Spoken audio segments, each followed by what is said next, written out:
Bapak, Ibu, dan teman-teman semua, saya mengucapkan terima kasih untuk semua dosen, semua teman. Kalian telah mengajar dan membekali saya dengan ilmu hukum dan persahabatan. Saya sangat hargai. Ilmu hukum jadi alat buat saya membuat perubahan, senjata untuk melawan kelaliman, ketidakadilan, dan juga penyakit. Sahabat adalah kegembiraan dan kekuatan, juga koreksi dan pengingat langkah saya. Saya ingin berbagi tentang masalah kesehatan kita. Masalah kesehatan sering dipotret secara keliru, sebatas kesehatan fisik atau psikis individu.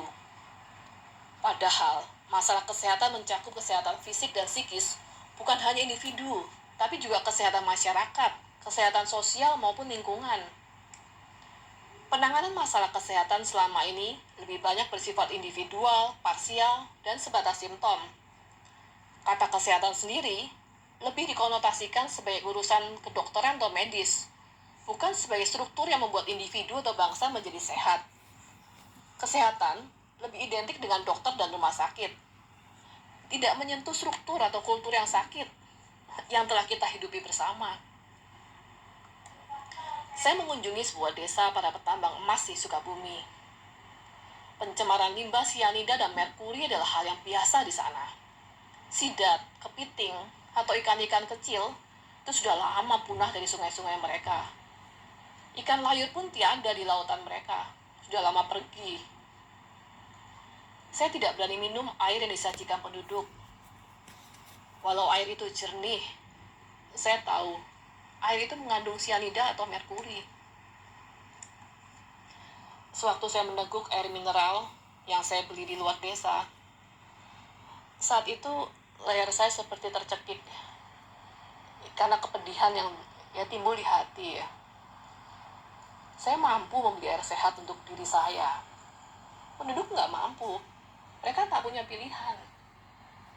Sianida atau merkuri pasti perlahan akan menghancurkan tubuh mereka.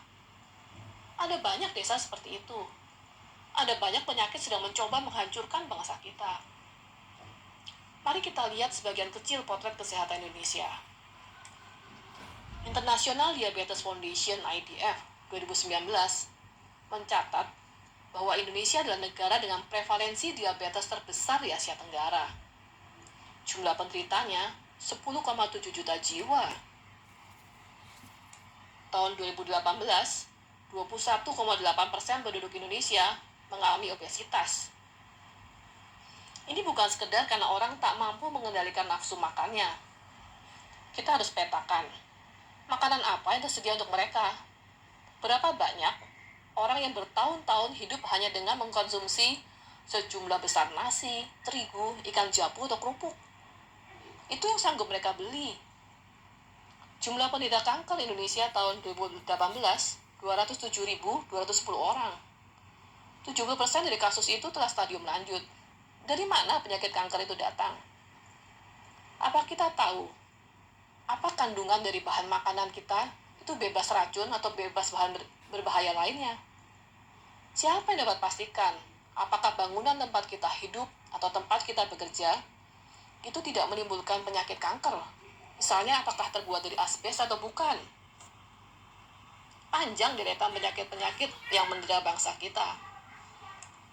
Penyakit itu satu hal, namun bagaimana penyakit itu menyebar, bertahan, menetap, menyerang sejumlah besar penduduk Indonesia dalam waktu yang panjang, itu pasti berkorelasi dengan struktur politik hukum kita.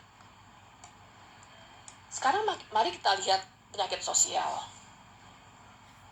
Jumlah kejahatan di Indonesia selalu tinggi. Walau tahun 2019 itu cenderung menurun ya, tercatat ada 269.324 kejadian. Dan ada 2.964 konflik sosial, perkelahian massal ya di desa-desa.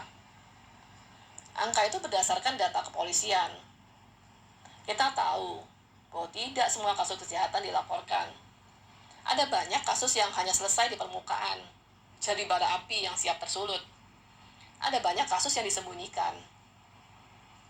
Kejahatan bisa terjadi antara lain karena pikiran pelaku. Pikiran ini tercipta dari apa yang dilihat, didengar, dialami, atau dijejalkan oleh pihak lain dalam pikiran pelaku. Ini tidak sederhana. Kemampuan seseorang mengelola pikiran bukan hanya tergantung pada inteligensia, namun juga kapasitas otak.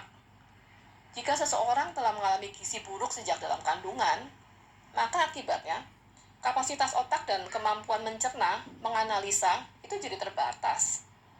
Jadi ini bukan sekedar masalah mental, ini terkait ketimpangan, terkait fasilitas, ini terkait tentang kebijakan politik hukum. Diskesdas tahun 2018 mencatat prevalensi gangguan emosional, penderita depresi, bunuh diri, gangguan jiwa berat, skizofrenia, itu terus meningkat. Kita tahu ada banyak patologi sosial di masyarakat. Ada tawuran, ada prostitusi, ada rasialisme, ada materialis, individualis, persekusi, hilangnya rasa kemanusiaan. Tingginya dan menetapnya penyakit-penyakit di Indonesia dapat dimaknai sebagai sebuah gejala patologi sosial yang seharusnya dicari akar permasalahannya.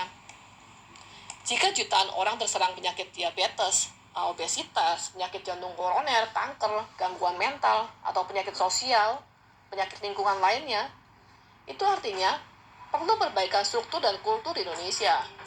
Ini masalah hukum. Urusan kesehatan masyarakat itu bukan sekedar bagaimana melawan penyakit, namun ini menyentuh moralitas dan juga menyentuh rasa kemanusiaan yang langsung berhadapan dengan kalkulasi ekonomi global, hukum dan politik, baik nasional maupun internasional. Disitulah kita terpanggil. Disitulah ilmu hukum harus mampu melawan segala penyakit fisik, psikis, sosial maupun lingkungan.